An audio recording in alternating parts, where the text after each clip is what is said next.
sa oleks pärast 4 tundi materjali saanud läbi vaadata. 4 tundi sõit. Paned tervenisti YouTube'i üles. Blogisse. Mingi inimene vaatabki läbi, nii ilus sõit oli. Vaatasin otsast lõpuni läbi. Nii head nalja tegite ka vahepeal. Järved.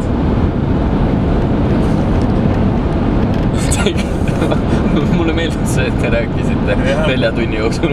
No umbes tund aega oli juttu ka.